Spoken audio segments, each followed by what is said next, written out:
and it says we're live. We're live on air. Welcome to the Auditory Hangout. Osmosis Studios, brought to you by unofficially Copenhagen Long Cut. And you can't still have Copenhagen Long Cut as the sponsor. Of course we do. They're long, unofficial, ongoing sponsor for, I don't know, months and years. If in fact I want to keep putting it in my lip. Yeah, we never got permission to do this, but you like my my Wilson from Home Improvement? I do, but the fact is I can still see your whole face right behind you surrounded by puppy dogs, and it's so cute. Oh my god. That's not me, actually. It's a doppelganger. Oh, doppelganger. Anyway, so we're here tonight. We're back, kind of, sort of. We want to let everybody know we're still here. We still have tons of shit to give to you. You've got the curly-headed fuck across from me. How's it going, buddy? I want my auditory osmosis. I want my AO. No, let's just be real. Like, let's tell the people what they want, man. Well, so the whole time leading up to this, what did we have to go through? We had to go through like fire barrels and hoops and tigers and bears. Oh my. I was literally on in Hawaii when the volcanoes erupted. That was about my vacation because I got a vacation. Thank you, Joel, for giving me that. And we both. No, you got to get to that. But I'm talking about what we had to go through just to get this broadcast up. Just hoops and bounds. Like, I don't understand the disconnect. Hoops and bounds. Yeah. Lions and tigers and bears. Oh my. Ladders and shoots and ladders. Shoots. Yeah, that's exactly what we had to go through, bro. No, so we thought that you still could like record through Google Hangouts, and that is the case. Well, it's a little bit more complicated, I guess you'd say. Is that correct? I don't even know if that's the case. I think we just blanked on how to do it. Maybe it's been so long. Sorry, everybody. It's been a while. We apologize. We've been gone. We've been furthering our education, especially the curly-headed fuck you see in front of me. I'm sorry. I can only see your curly-headed hair, and then I got sublime lighting. I had a whole team get this ready. Drop my phone and my headphones, but I agree. I see the curly hair, and then I see a white, as if it were like a blank canvas for me to paint on. I don't know. That's your forehead, I guess. Yeah, Wilson. Yes. I need at least like teeth, like the top. I got words of wisdom across the fence.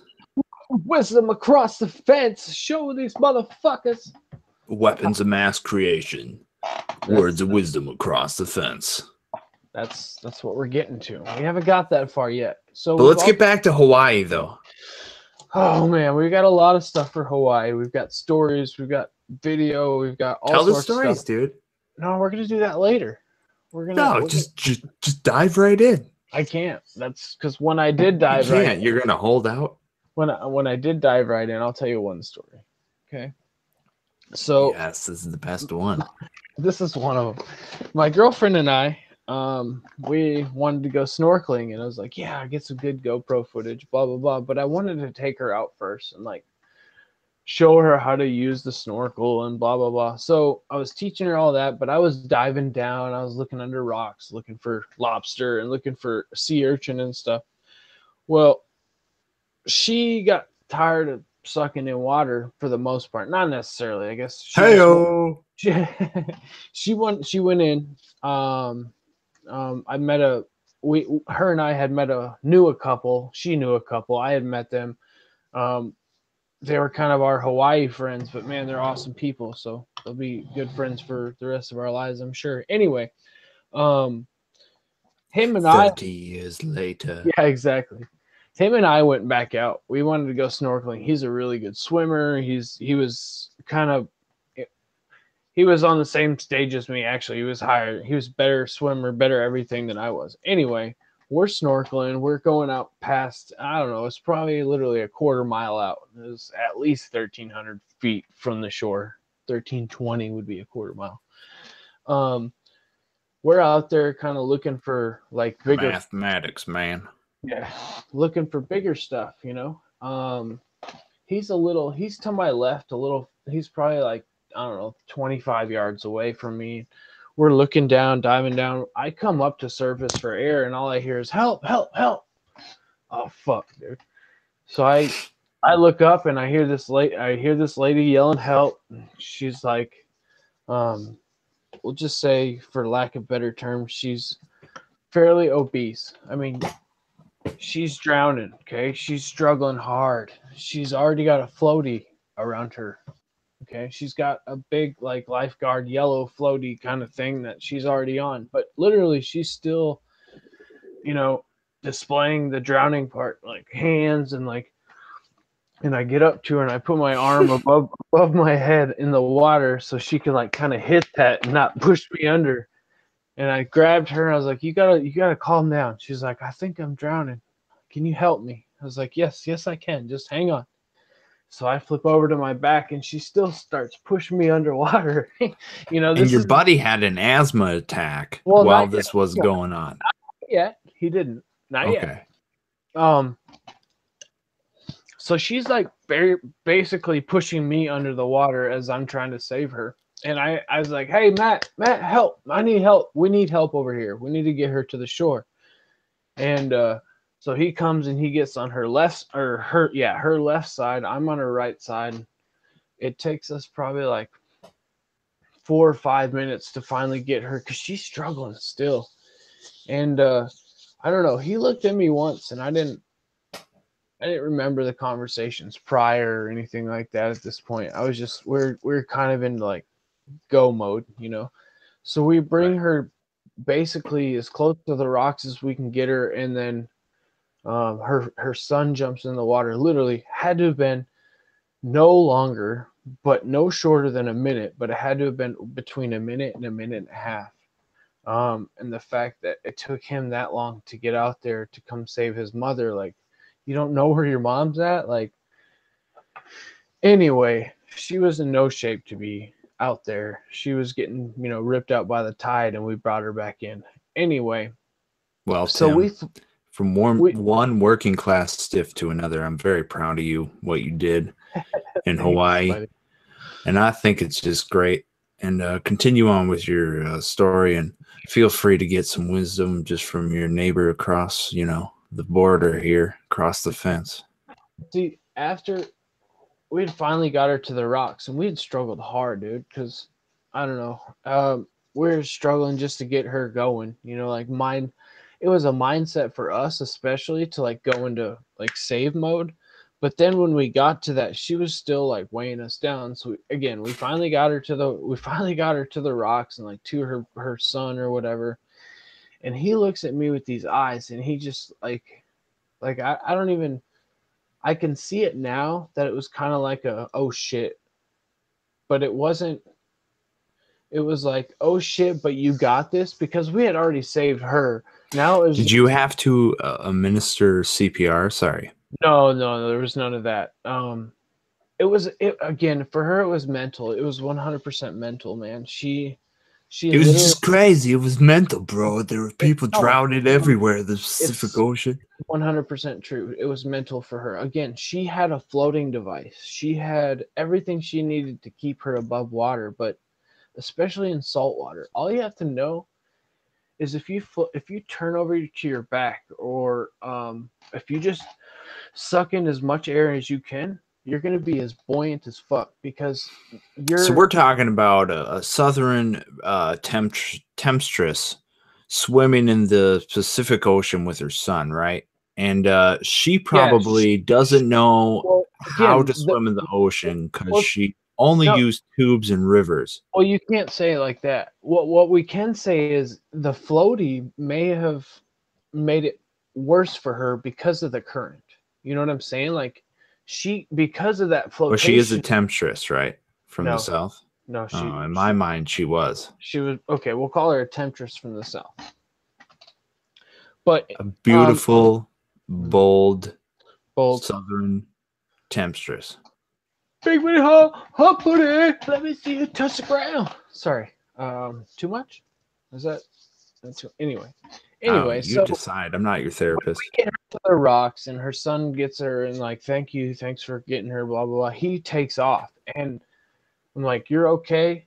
I'm looking at her again, and after I see him like take off, he again, we're literally at this point we're probably, I'll say 1,200 feet out, but that's where like you're not supposed to pass this point, and they tell you that, and at that point it's probably a quarter mile, maybe that long, but we were out there further anyway.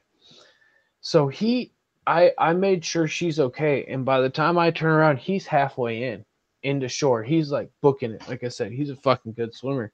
He's booking it back into shore, and I take off one more time, and I start backstroking in, and like, cause I'm beat. I'm like hardcore beat. Like I'm struggling to find air, and Never I'm show your weakness, Ritter. You gotta stay sharp. And well, that never let him see you sweat. It's one of my favorite Nelly songs of all time, and well, always. that's just it. Were you prepared for this? Do you think the adrenaline itself? I feel like I'm bursting into Ether Hawkins here. Do you feel, Mr. Ritter, Well, that you were I don't. prepared for this Hawaiian excursion and rescue mission? Absolutely. Actually, I got on the airplane knowing and feeling that I would have to do this. Um, I knew that somehow, for some reason, this like um, sink or swim or this fight or flight thing response would have to come into, you know, and So were you on the beach with your girlfriend the night before and you were writing in your journal, you just like you look over to the right and you go, you know what, baby, I just feel dude, like a hero. this I no, think it's gonna no, come out not one way at or all, another. no, not at Tomorrow all. I'm gonna save a temptress from the south. This was literally like on the way there. I was googling things like because everybody was sleeping. I can't sleep on an airplane, especially Well, that's because you're woke as fuck. yeah, that might be true. No, I was in the middle of the middle of the middle of the. It was a private jet, but still, it was like I still like I couldn't get comfortable. So what I did is I just researched shit, and it was like what I knew a lot about the wildlife and the sea life and stuff that was around the sea urchins and stuff like that because I always knew that was a big thing here. Anyway, so my thing was like I was gonna research on how to keep myself floating. Like I remember, Before though you continue, can I just do a PSA? The yeah, Great Barrier Reef is dying, folks. Okay, yeah, the northern coast of Australia. You need to fucking make sure you. Oh, is it northwest coast? I don't yeah, remember. make sure to throw your plastic in the Pacific. We need to build the garbage patch.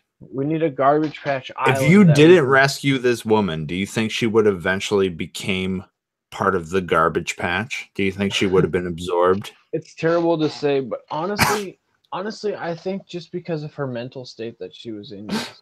But anyway, he was going in, like you said, he was having an asthma attack, and I didn't realize it after we had saved her.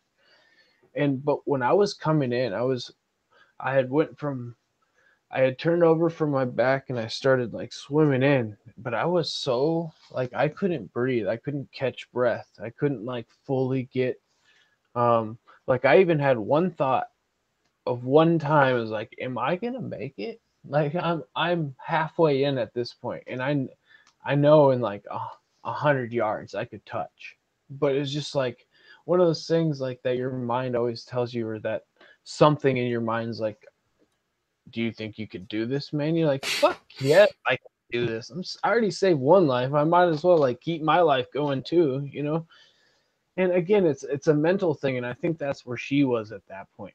You know what I mean? Like she had already passed the point of no Right. return, but she gave into it. I was just like, fuck, I'm gonna get in no matter what, dude. I got fucking shit to do tonight, like but In the arms but then I of an angel, and far away from you. he was taking his inhaler, and he's like, dude, I'm sorry I left you out there in the middle of the fucking water, but dude, I couldn't breathe. I was like, dude, I understand. Like I couldn't breathe either, but I understand. Like he I just saw fear in his eyes, like it was like a shark attack fear look.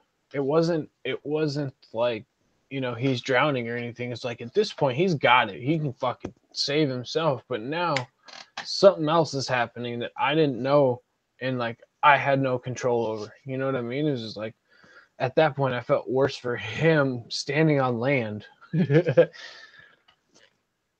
Right. And So we're never that's too tangential to leave them killed. But do you think that shark attacks are common in Hawaii? Not to get off on a tangent. yes and no. Um, the thing is where you're at. Different Where parts. you save this temptress, are shark attacks common?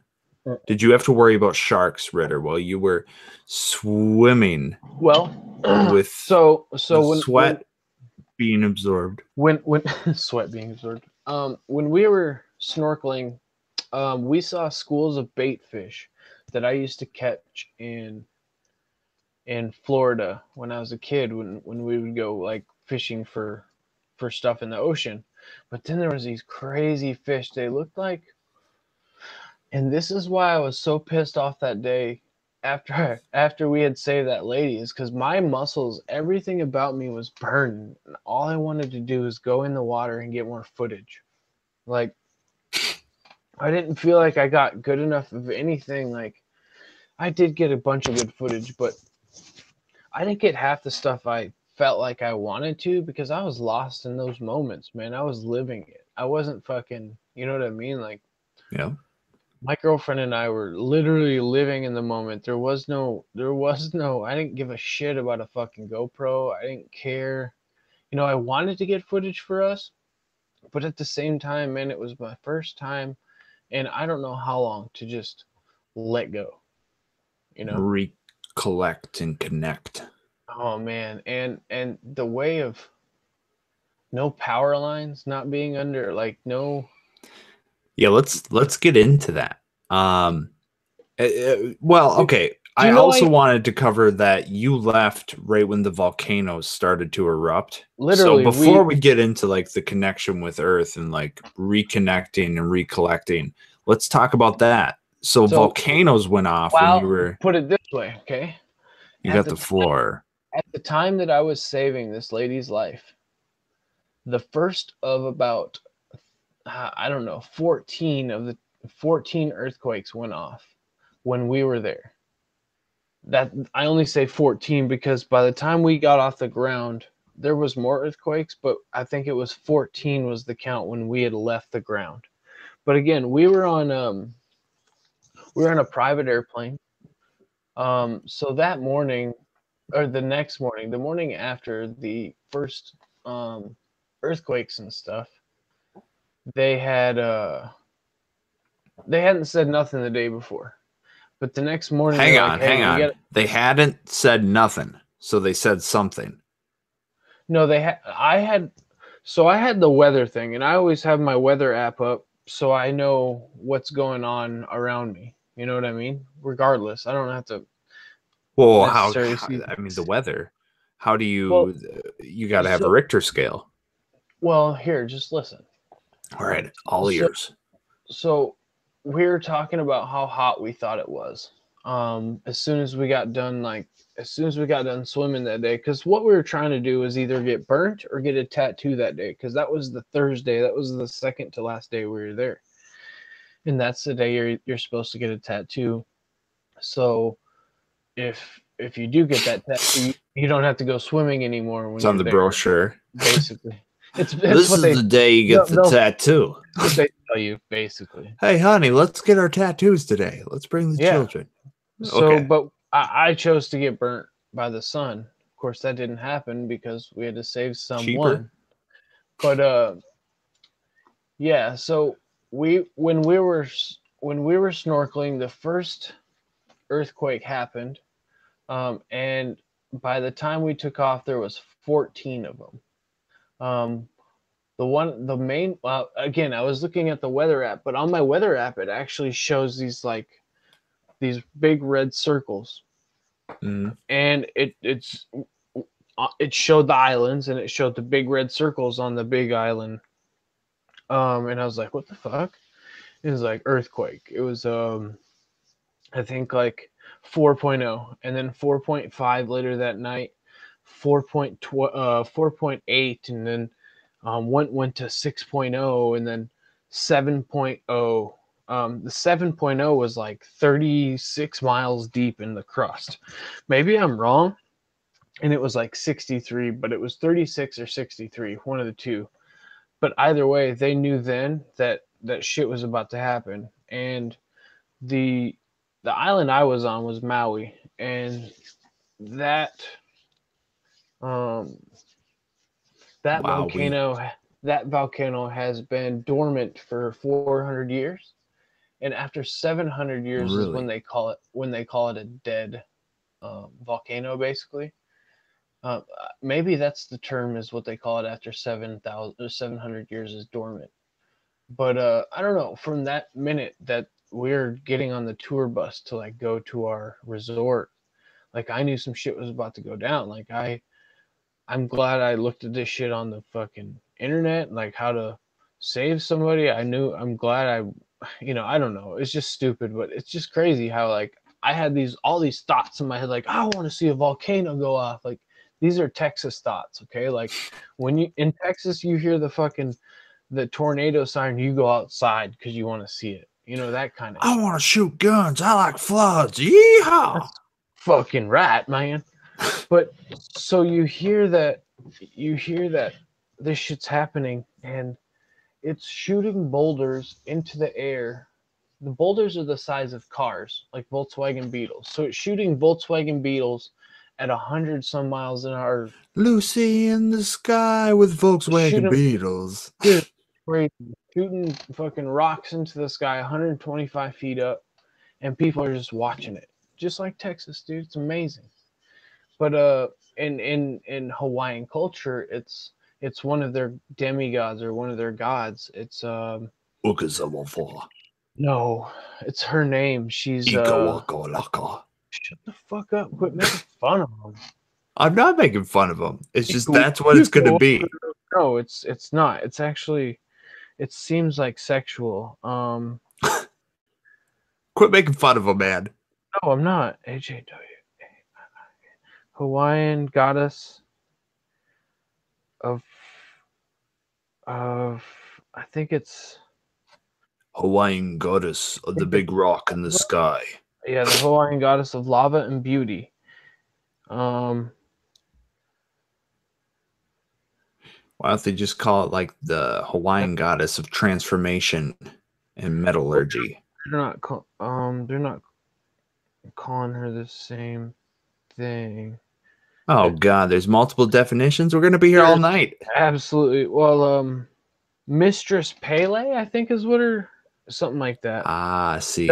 And that's why they call it, or that's why I say it sounds. Hang on, dude. I'm not. So do you think the lady you saved is an archetype of Mistress Pele? No. And it was foreshadowing the coming destruction of the tragedy on Maui. Maui Wowie. What? Sure. Hey, I have to get this right.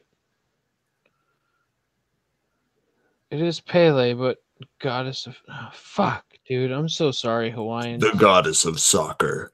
No. A transgender goddess.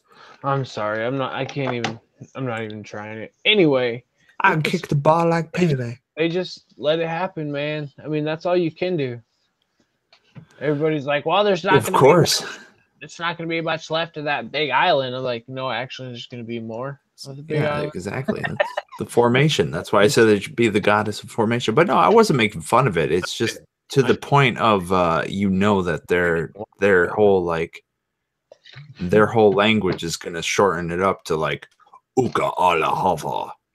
Something like that. And it's not even making fun of it. It's just that's how their alphabet works. So they have 13 letters in their alphabet. Yeah, and see, that's a lot less. The O, it's like a Okana or Oana or something of that. That's like one of the letters. That's what it means. But like luau. We stayed at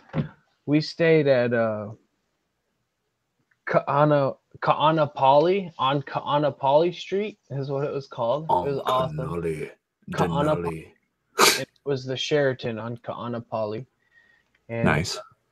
we went through. Dude, there's this like little tunnel. Dude, all like a lot of the roads just got changed over from on Maui, from old roads that the prisoners had made like throughout all the time of Hawaii being Hawaii apparently, and like half of these were like horse and cart kind of like roads and shit. Oh wow. Yeah, so like a lot of it's being changed over. Dude, there's road work, so much road work, dude. And somebody had described this as the Beverly Hills or the Beverly Hills of Hawaii is Maui basically, and where we were. But I don't know. There's places where you can go. So I paid at one place. I paid. What's going on with your camera, buddy? For Copenhagen Long Cut, since they didn't sponsor me for my trip, it was an unofficial sponsor. I'm back. So I paid $15 a can at one store, and then For Copenhagen? Copenhagen, $15. And this is where this is called the ABC store. This is where all the well, hold up. Whoa. Hold up. Before you get grounded in the material price of things, let's get back to your discovery of being grounded in, so to speak, grounded and connected to the earth in Hawaii.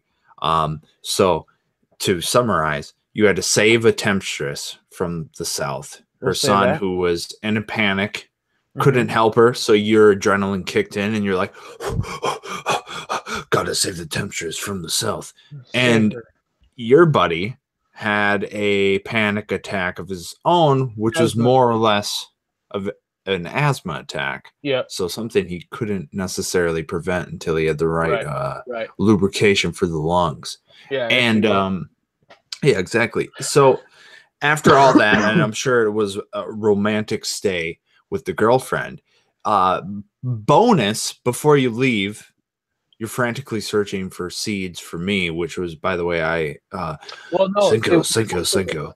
I had gotten all of us, me and my girlfriend, both stuck at the first check-in point for security, and they had taken drinks out of our bags because I had forgotten that I put drinks in both of our bags. I had put in seeds and stuff for you, and then she had like a banana or something. No, maybe it was me. I think I just fucked her. I completely fucked her over, and I was wrong for it. Anyway, so they took everything from us, and then we got to go past.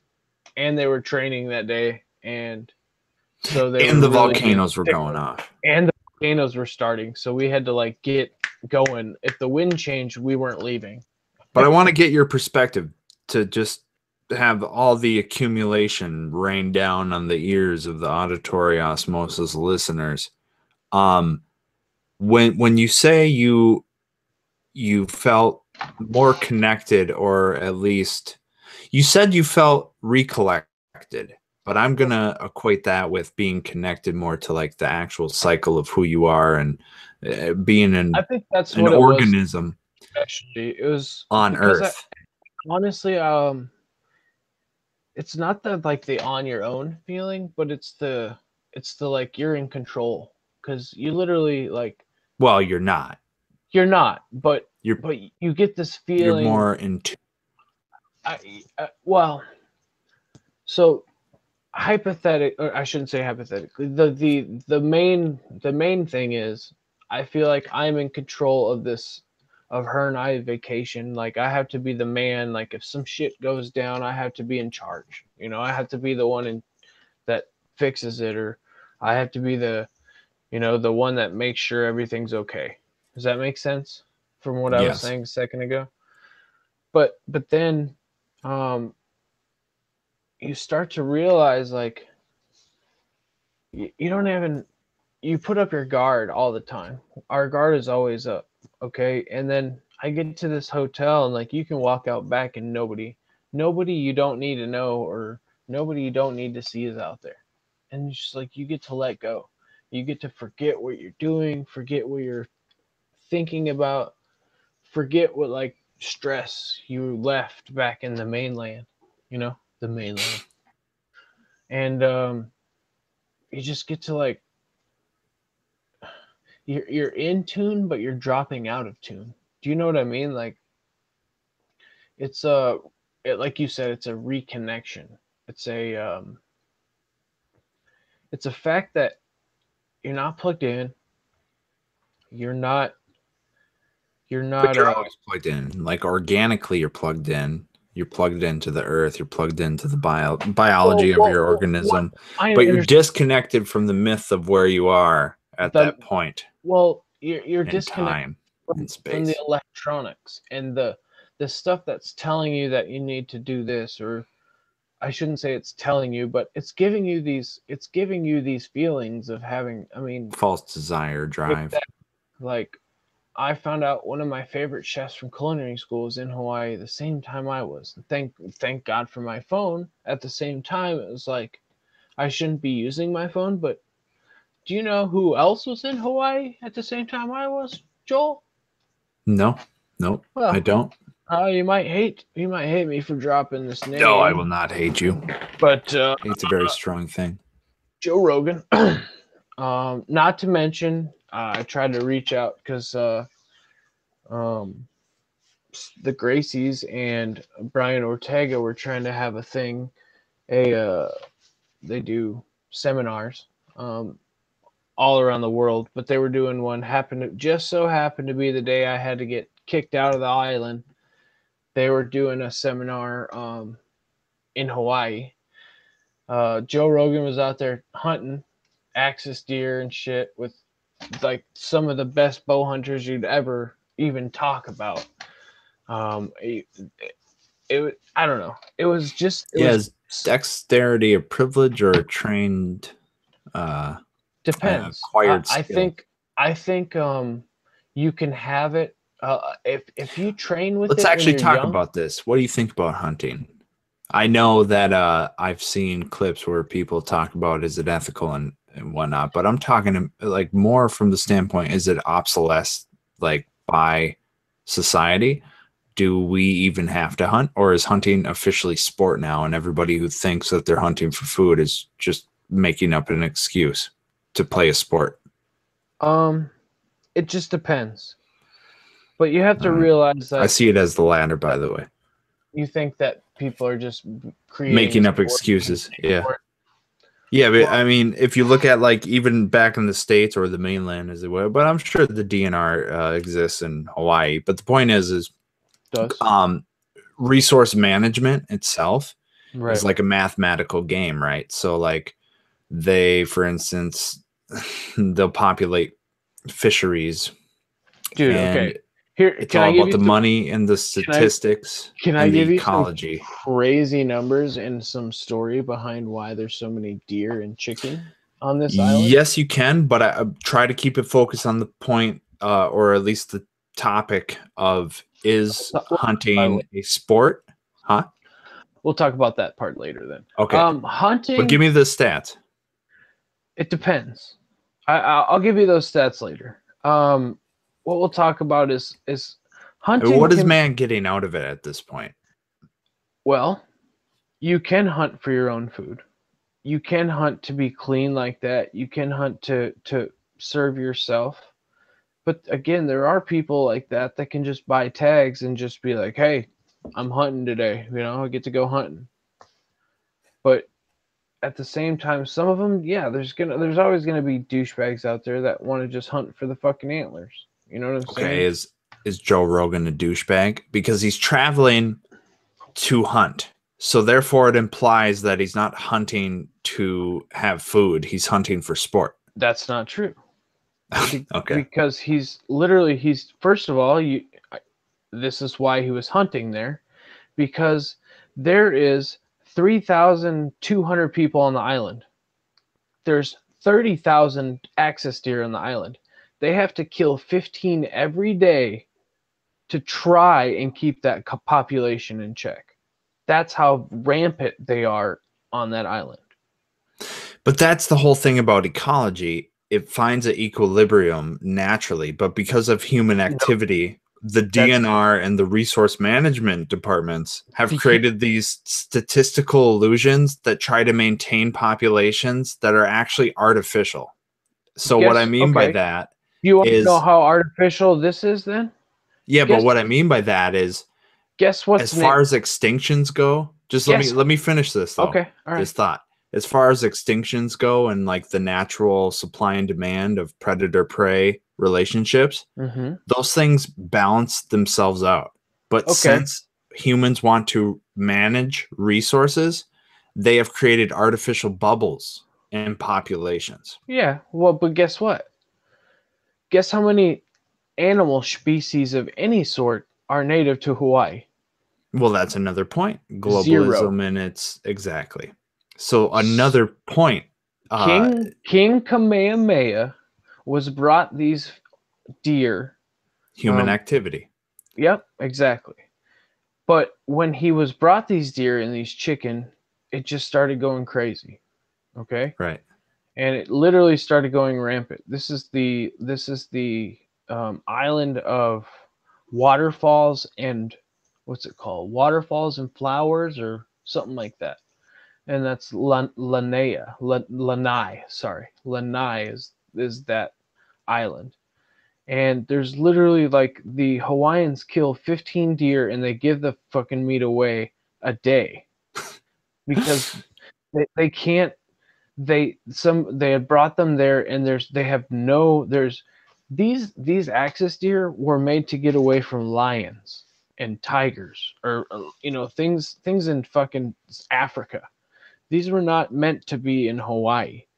So all they do is fuck like jackrabbits and make more. So that's the curious thing about human activity though. Right. But guess what?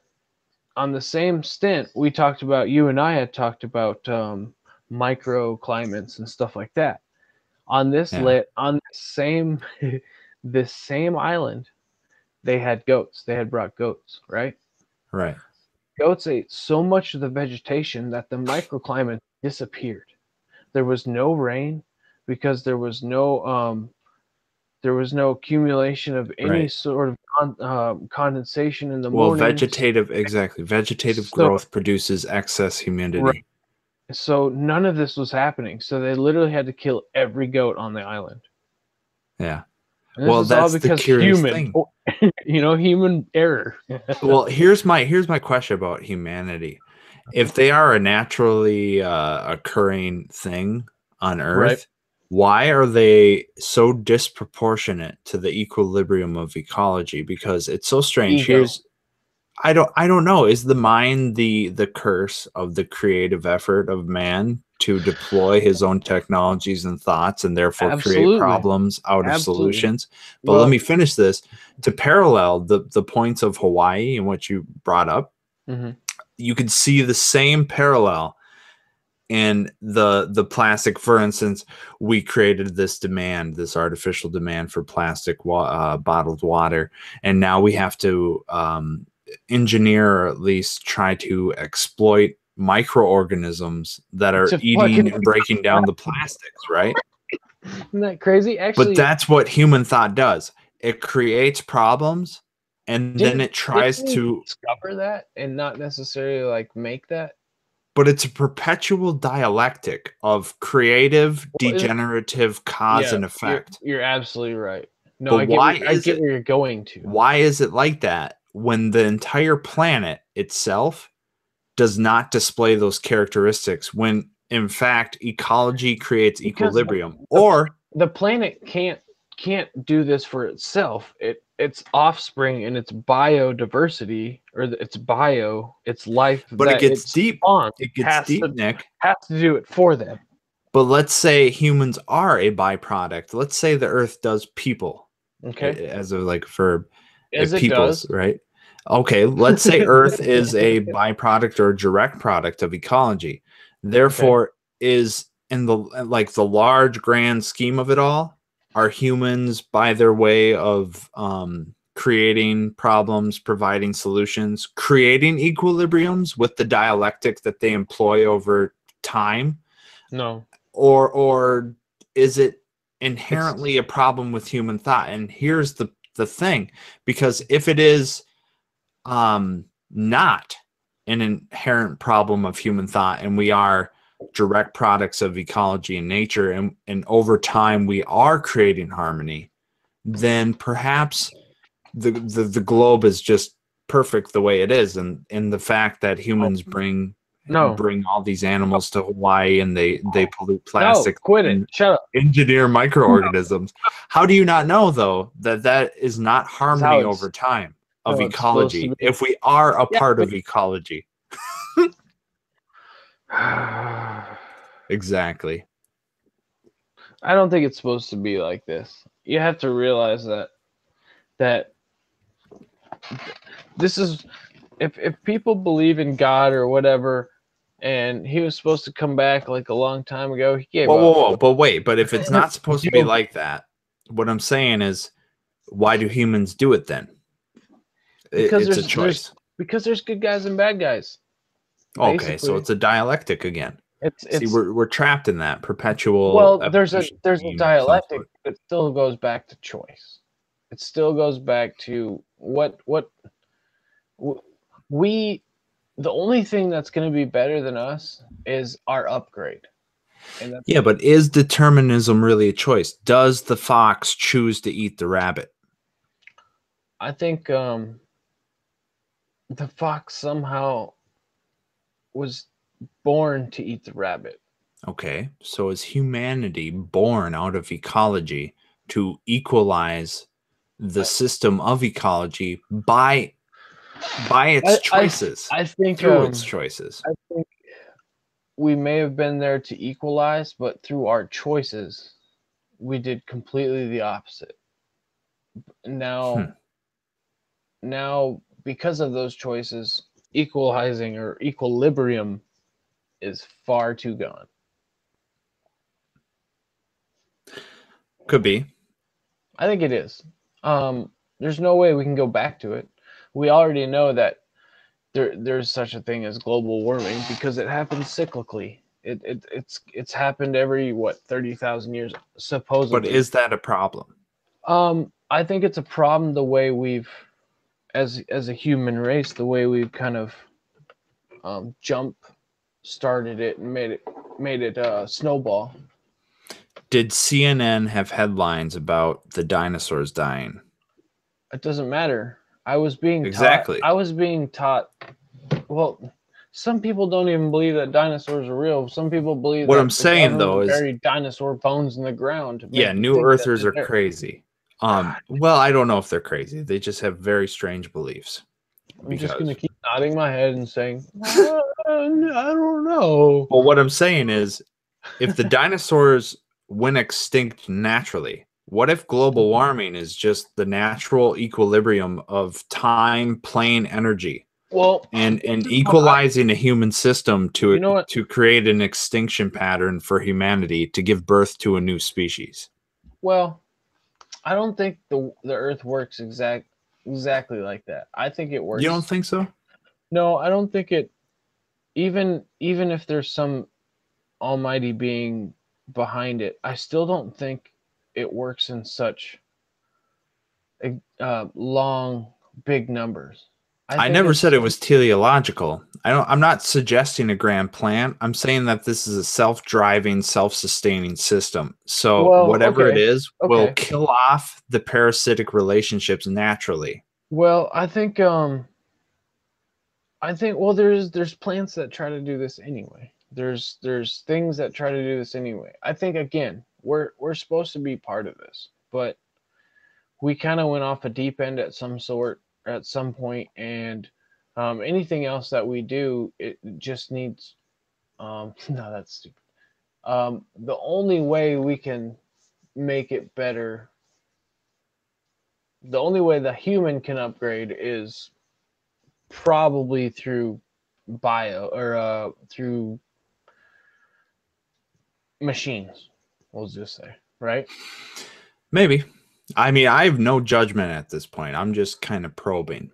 I'm just wondering myself if humanity isn't in the phase of obsolescing itself, giving birth to a new species. I think, okay, I see. I kind of see. I think right now, see, you know how we'd always talked about like the movie Idiocracy was going to take over, or it was Right. like it was about to happen, and it kind of has.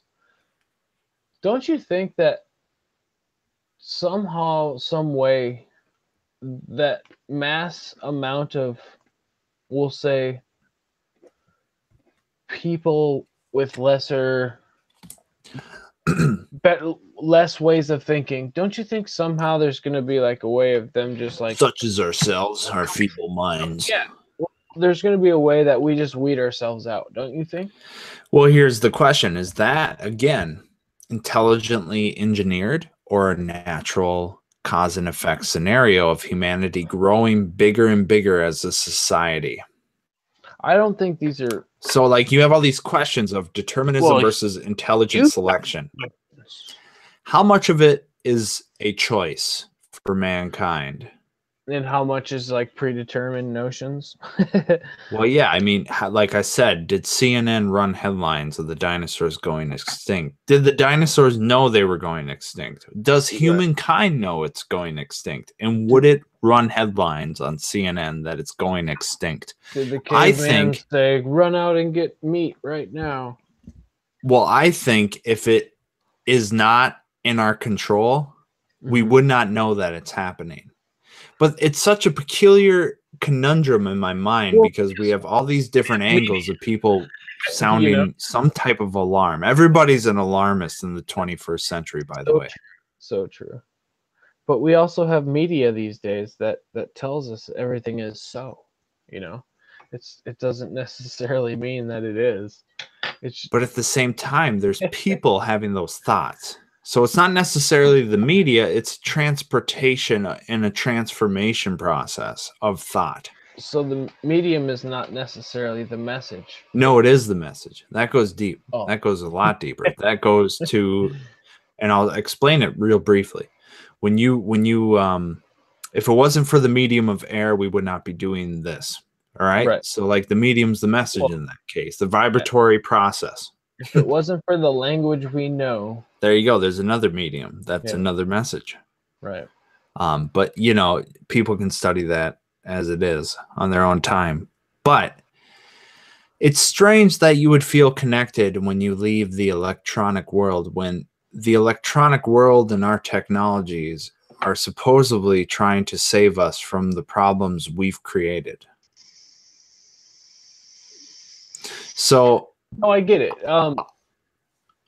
Keep going. Does the caveman live a sustainable life?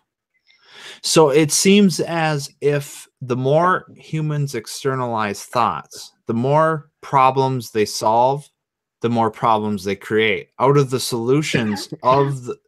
So each time they solve a problem in the natural world for themselves, they create more problems for themselves to solve. It's exactly like... And it's unsustainable. It's exactly like learning. It's exactly unsustainable. Like those days where you think you know everything, and then you go into this class or whatever, and you start learning all this shit, and you're like, "Oh my god, I never knew all that." Well, it's those things. That's the feeling that, you know what I'm saying? Like that's the thing. As it is, the fragmentation of knowledge. Right. You start to feel that, and like, then once you start to get these questions or these answers, then you start to realize with that information, you're like, wow, that gave me 20 more questions. And that's why people say, like, I've forgotten more than you've learned. Is because, or the fact that the more you learn, the more you realize you don't know a thing or whatever. Right. Yeah. It's because of that. But it still takes that mind. That's why they say wisdom is knowing that you know nothing. Right. There's a what's the difference between wisdom and knowledge, right? Knowledge, yeah. And because, you know, you can know things, but you don't understand them. Like I could tell you how. You can throw out all the different mouth sounds and words that other people have thrown out and make it sound just as good as somebody else. But until you actually understand those words and what they actually mean, then you start to have other questions because you know what they mean. You're like, oh my God, if that does this and this does that, what's going on? That's where you start to realize, like, the more you know, the less you figure it out, or the less you really the more information you think you know, the less you actually know, because Well, and that to put it into perspective simply, it's I could tell you how to play chess, but until you play chess, you don't know how to play chess. right. And that's the difference between knowledge and understanding. You Yeah. cannot teach a man anything. He Yeah. has to discover it within himself. Yeah, I mean, they say you can teach a man to fish, blah blah blah, but that man still has to fucking he needs to be the homeless guy that needs to learn how to fish instead of the guy that's like, oh yeah, I'll listen. Well, I'm gonna go call my girlfriend real quick on my $900 cell phone and then turn on my 12 12 to $120,000 diesel truck and hang out in there. You know what I'm saying? Like, Right. Well, and I think it's I believe it's you can hand a man a fish, but you should teach him to fish. But I know what you're saying. Like, you but this cannot kind of goes actually back. teach him until he fishes. Yeah, people can go on days and days with the information they know, and they can do their thing, man. But that's what I've come to realize in my life. Is like, I'm good at what I know, yeah, but there's so many things I know I don't know, and that's what I want to keep learning, is things I don't know. I want to continue to be uncomfortable because that's where I'm comfortable. Well, But that's then what's people, scary about humanity. They're all walking around with technically their own worlds of experience, but yet it's somehow coalescing. It's somehow creating a synergistic society, a societal expression of human thought. right, And that's what really blows my mind. If humans think that somehow they can wipe out, like, humans got to realize that the whole story of their knowledge is directly related to the accumulation of all the humans involved in the knowledge. And what I mean by that is you cannot go around assuming that you are the whole, because you're just right, a part all the time. And thought itself is fragmented. So you need everybody to produce this thing we call society. But for some reason, there's a lot of ideologies and people who walk around thinking that they can be prejudiced or hate on other aspects of society, or they can call other people crazy. And I get it. There's objective dilemmas. You know, what is pragmatic? What is functional? What works in society to the benefit of everybody? And I get that. But at the end of the day, you're still operating on thoughts you never actually thought. You're using a language you never created, and you're this extension of all the things that have come to pass. right. And it blows my mind that humans don't see themselves in an ecological system of experience. Even I don't want to accept the fact that I shouldn't be I shouldn't be listened to because I don't have my own language. You know what I'm saying? Yeah, well, it's baffling to really think about that. The language you use, you never created. You're still so therefore your thoughts are not your thoughts. You're still held down by those words that were put into your mind that, yes. It's a compilation of experience. Right. But, you know, if we're to start over now, we're just going to add on to this language. We're not going to. Well, no one's special here. Like, I'm not relaying this data. Is just I get it. I'm a conglomerate. Yeah. I'm a giant bundle of experience. And joy, aren't you, Wilson? Yeah, exactly. Just let me tell you, Tim. Let me give you a little wisdom across the fence here. All right. Yeah. The transcendental fence of reality. But yeah, it's all the accumulation of it all, Nick. It's and then it mixes up in my brain, and then it comes out, and it's auditory osmosis for the listener. And I love it. Yeah, that's the thing. Is like that's why we want our auditory osmosis now. I want my AO now. There you go. That's more catchy than what I had. Yeah, that's good. I like it. The You know, velvet smooth voice to get the girls moist. I That actually love sounds it. like Duke Nukem. I love that song. It's like, what are they talking about? Peter Frampton? No. Is it? You got to move those Dire Straits. We got to move those refrigerators. We got to move those colored TVs. Because back then they were like 7,000 pounds, dude. Do you remember that? Like moving old fucking tubed TVs that were bigger than like 20 inches. No, I'm not 60 years old, you old man. No, I hear you. That's another thing, you know. I got those microwave. Do you think when all of this history is recorded, they sang about microwave ovens, colored TVs, and refrigerators, dude. When all this is recorded, though, do you think like the time lapse effect of history will give us these new insights that we are a collective entity as a collective thought form? As much as most people don't want to be collective and like part of the whole, if we focus more on this whole as what you're speaking of, I think it would move humanity in such the right way. Well, it has to be naturally occurring, Nick. And let me point to why it is.